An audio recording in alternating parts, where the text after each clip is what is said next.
Nesse vídeo eu vou falar um pouco de fundamentos da fotografia e alguns propósitos, particularmente para o design. Então vamos colocar aqui a nossa apresentação e ver o sumário. Então são fundamentos, um pouco dos propósitos do design, um pouco da fotografia na Balvas, na publicidade, alguns fotógrafos locais, e algumas funções como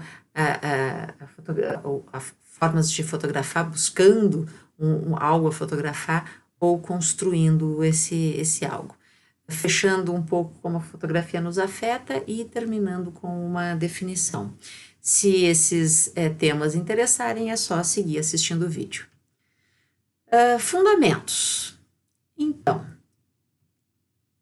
a etimologia de fotografia, ela é muito boa. A definição do que é essa técnica, do que é essa atividade, ela já está na própria palavra. Foto significa luz e grafia, gravar. Então, gravar com luz. Então, essa já é o entendimento pleno do que é a fotografia. Desde a primeira fotografia, há quase 200 anos atrás, na década de 1820, quando houve o registro de uma imagem pela luz, até hoje, que nós estamos quase no século de 2020, funciona da mesma forma. A gente registra uma cena do mundo real e guarda isso em um suporte que seja sensível à luz. Tá? Então, esse gravar com a luz é a essência da fotografia. Sendo isso, nós temos uma matéria-prima nisso, que é justamente a luz. Então, fotografia, a gente tem que ter esse entendimento de que ela é a luz gravando uma imagem. A gente tem como base dois princípios, na verdade, fenômenos, um princípio óptico e um químico. Então, para o registro da imagem fotográfica é necessária a conjunção entre esses dois fenômenos. O fenômeno óptico da propagação retilínea da luz, que se obtém com uma câmera obscura. Então, na verdade, tem que ser uma câmera obscura com um orifício. Então, se a gente tem uma câmera hermeticamente fechada com a luz, somente com uma entrada através de um orifício, ocorre um fenômeno que é o seguinte: um objeto que está lá fora, iluminado, ele é projetado para dentro dessa câmera e há uma projeção dele pequenininha invertida lá dentro, certo?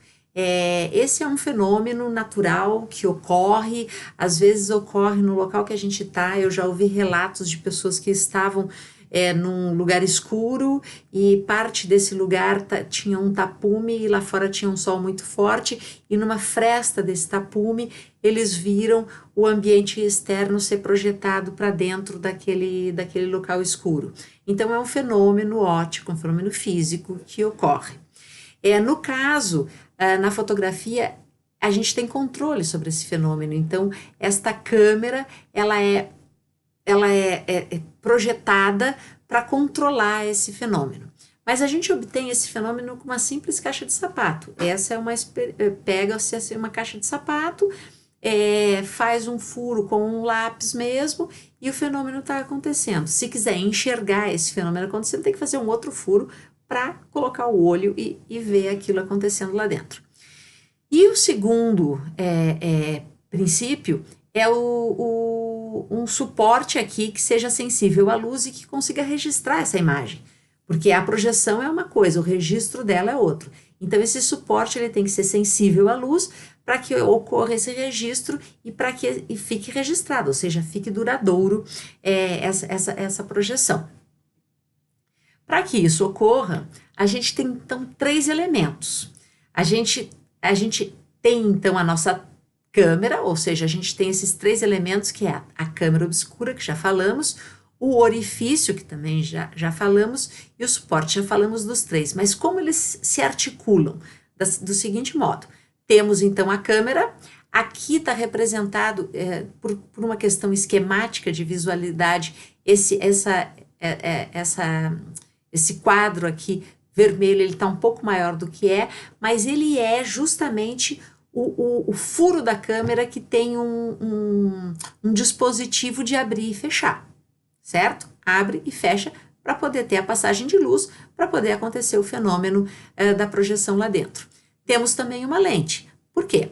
Essa lente vai nos dar foco, ela vai nos dar uma acuidade, ela vai melhorar essa visibilidade, porque pode ser que essa projeção não tenha foco. Então, a câmera vai nos dar todos esses quesitos óticos, e ela também vai ter nela, incorporada a ela, um diafragma, que é um instrumento de abertura e fechamento, para que permita maior passagem de luz ou menor passagem de luz.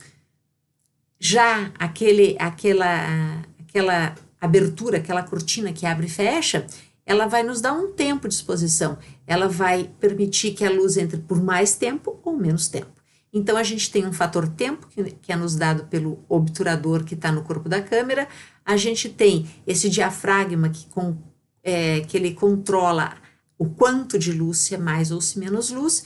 E lá, no fundo da câmera, a gente tem um suporte fotossensível, que vai permitir que essa imagem projetada seja registrada.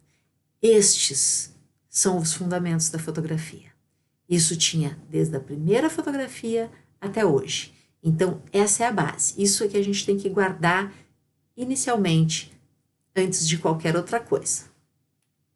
Agora, vamos passar um pouco para propósitos. Propósitos relacionados ao design. Para trazer essa relação do design com a fotografia, vamos a Bauhaus. Então, já no primeiro curso da Bauhaus, a fotografia estava presente e o professor era o Laszlo Moholy-Nagy.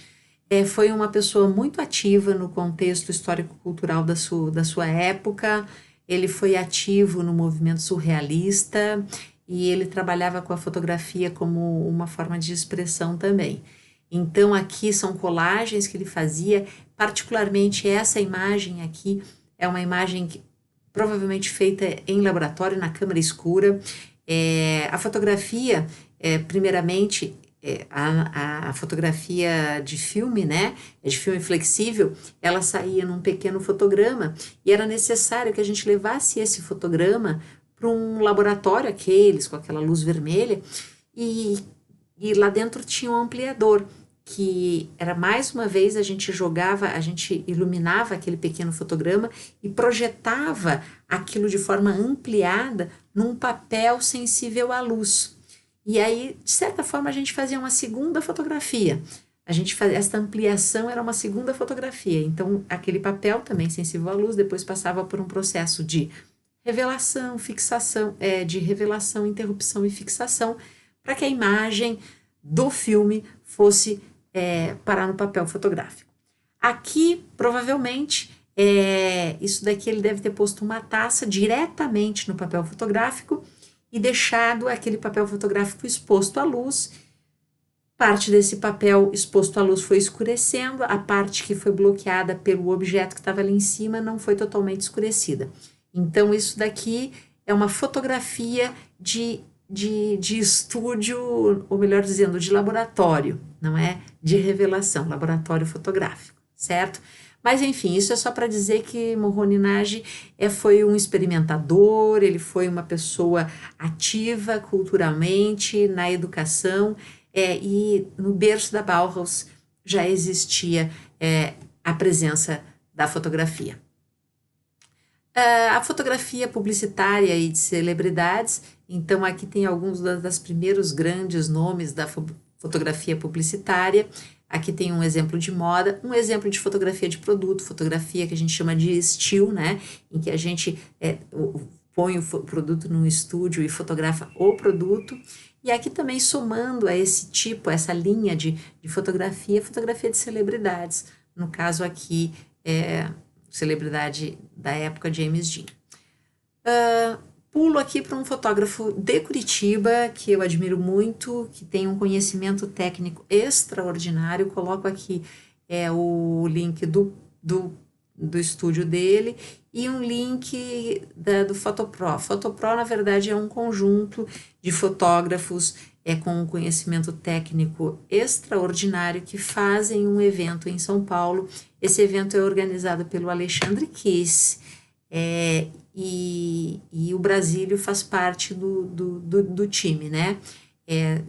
Desses grandes que transmitem os conceitos de Photoshop no Brasil. Aqui também tem um outro ex-aluno da Federal, do curso de produto, na verdade contemporâneo meu, o Alexandre. E o Alexandre, desde então, desde o tempo que nós éramos estudantes, ele já trabalhava com fotografia. O TCC dele foi de um revelador portátil na época, não era fotografia digital. E o Alexandre, então, ele já é filho de fotógrafo, ele é pai de fotógrafo, e o Alexandre tem, aqui tá o estúdio dele.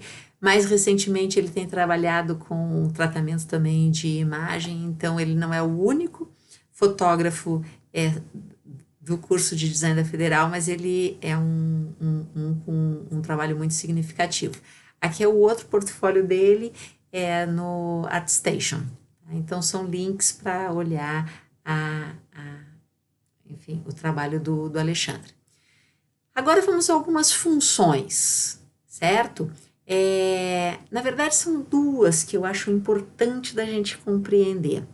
Uma é a fotografia enquanto uma documentação, e a outra é a fotografia enquanto uma representação ou uma expressão.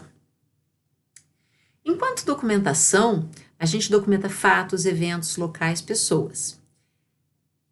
A gente tem um propósito de buscar alguma coisa, a gente não sabe exatamente o que vai encontrar. Então, se eu vou fazer uma pesquisa etnográfica e vou com uma câmera na mão, eu estou aberta a ver o que vai acontecer. Se eu vou fazer uma pesquisa de comportamento, que comportamentos vão emergir? Eu não vou conduzir exageradamente isso. Eu vou deixar que essas coisas, que emerja esses comportamentos, e eu vou registrar. Então, isso tem um compromisso documental e ele tem uma manipulação controlada, certo? Eu tenho um compromisso com os fatos que estão acontecendo. E o outro aspecto é um aspecto de construir. Vamos dizer, eu tenho um protótipo e eu preciso fotografar esse protótipo. Então, eu tenho liberdade de manipulação disso. Eu tenho liberdade de repente, corrigir um pequeno defeito que ocorreu ali. Eu tenho essa liberdade porque eu estou construindo. A coisa não está dada. Eu é que vou promover aquilo que vai ser fotografado. Então, aqui eu tenho uma possibilidade de manipulação livre e sem compromisso com a realidade. Entretanto, quando eu falo sem compromisso com a realidade, eu estou falando daquele objeto que está colocado ali para ser fotografado. Eu não quero de forma alguma dizer que o projeto não tenha compromisso com a realidade. Eu não posso fazer algo que vai enganar alguém, mas eu posso corrigir uma coisa que, pelo fato de ser um protótipo, não tá perfeito, certo? Então, atenção a isso. Mas, em linhas gerais, a ideia é que a gente pode buscar o nosso objeto a ser fotografado, ou a gente pode construir esse objeto. Então, aqui são dois pequenos alertas que eu faço. Uma é que registrar, a gente pode ficar viciado no registro. E a gente fica tão viciado em guardar e reter as coisas que às vezes a gente não aproveita. Porque a gente está sempre ocupado em fazer o registro. Aqui eu tenho um exemplo, na verdade foi uma coisa que eu vivenciei, que eu estava no México, fui visitar um sítio arqueológico maia, subi naquelas pirâmides lá do Yucatán. Quando cheguei lá em cima, vi que chegou uma pessoa muito cansada, tão cansada que não conseguiu ficar em pé, ficou sentada ali no último degrau, puxou a sua câmera, fotografou e no que tomou fôlego desceu. Ela perdeu a contemplação, registrou, foi um mérito, digamos assim, mas e o fator de contemplação? E o fator de estar presenciando? Então, se a gente vai para, por exemplo, a campo para fazer uma pesquisa, se a gente só se preocupa em fotografar, talvez a gente perca o que está acontecendo, a gente perca os comportamentos. Então, a gente tem que cuidar, porque isso é meio viciante. Então, esse aproveitar aqui é bem importante. Outra coisa também que a gente faz é um acúmulo de imagens, no caso. A gente tira em quantidade, pensando em usar e desfrutar isso mais tarde. E muitas vezes isso pode ser uma outra armadilha, tá? Porque primeiro que a gente já pode perder o momento presente, depois a gente acumula e depois a gente pode ter uma dificuldade em selecionar e acaba virando, banalizando e a gente acaba não tendo uma imagem. Então, uma sugestão que eu faço é de repente já ir apagando algumas imagens, tá? Vai tirando as fotos, o que puder já vai deletando, porque esse acúmulo pode acabar gerando em foto nenhuma, registro nenhum, melhor dizendo. Tá. Agora, chegando ao fim, falando um pouquinho que a fotografia, ou melhor, a imagem que está representada na fotografia nos afeta, tá? E ela pode nos afetar de diferentes maneiras. Ela pode chocar, comover, repugnar, despertar desejo, dar prazer estético, dar asas à imaginação, esclarecer, confundir outras coisas. No vídeo chamado Reflexões, tem alguns exemplos de fotografias que têm essas características. E, para concluir, tem essa imagem aqui. Essa imagem, eu escolhi, ela é uma imagem do Alexandre Kiss, mas eu escolhi pelo tipo de reação que ela pode causar. Ou seja, qual é a sensação para quem está com fome? E se está com fome e gosta de carne mal passada, é uma reação. Se está com fome e gosta de carne bem passada, é uma outra reação. Se é vegetariano, é uma outra reação ainda. Se alguém acabou de acordar, acabou de escovar os dentes, qual é a sensação de ver isso daí? Ou se tá na hora do almoço, que sensação dá? Até reações físicas vão ocorrer na pessoa.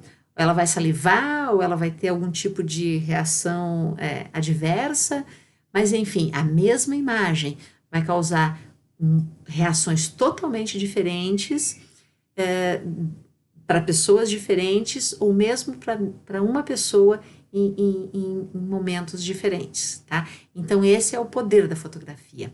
Ela causa esteses, certo? E esse é um fator que a gente tem que aprender a lidar com ele ao fotografar. Finalmente, então, algumas considerações para confeccionar uma definição. Então, a fotografia tem referência com o mundo real, mas não é a realidade. Ela sempre se refere a algo passado, ela registra e narra o passado. É um fragmento do tempo e do espaço. Intensifica ou dramatiza o momento. Um fragmento que pode até mascarar essa realidade. A semiótica avalia a fotografia como signo de maior iconicidade, ou seja, de maior similaridade com o referente. A fotografia é uma atividade passível de ser desenvolvida por apenas uma pessoa. Eu vou dar um exemplo aqui de Sebastião Salgado, grande fotógrafo brasileiro. Ele vai sozinho fotografar, porque indo só, ele não tem resistência ao ambiente que ele está indo. Ele consegue imergir naquele local que ele está. Ele consegue ter empatia com as pessoas que estão lá. A fotografia só ocorre no momento, a fotografia é luz, então ele só fotografa quando tem luz. Quando não tem, ele está convivendo com essas pessoas. Então, essa é uma característica também que é muito particular da fotografia. Enfim, chegamos a uma definição. Eu fiz uma definição técnica. Fotografia é uma imagem registrada a partir do mundo sensível e fixada num suporte fotossensível, tá? Como essa pode ter várias outras definições. Agora tem uma de caráter um pouquinho mais de reflexão, né? Um pouquinho mais filosófico. A fotografia nos atinge de forma instantânea, desperta reações distintas, pois nos traz algo do exterior, do mundo sensível, para o nosso interior, coração, mente, né? Uma estesis. É mais rápida que o pensamento. Somente após sentirmos o impacto visual e emocional gerado pela imagem que refletimos sobre o que visualizamos e o que sentimos, o que sentimentos ela despertou. A fotografia tem o poder de superar limitações de distância, de memória, estéticos ou narrativos. E agora fica aqui para vocês. Como você define fotografia? Se tiver uma definição, pode postar. Então, voltando aqui para fazer o encerramento, esse é um vídeo que está diretamente ligado já ao pensamento fotográfico, certo? Então, aqui já traz umas questões bem objetivas. Ele é uma espécie de abre-alas para o fazer fotográfico que a disciplina pretende promover.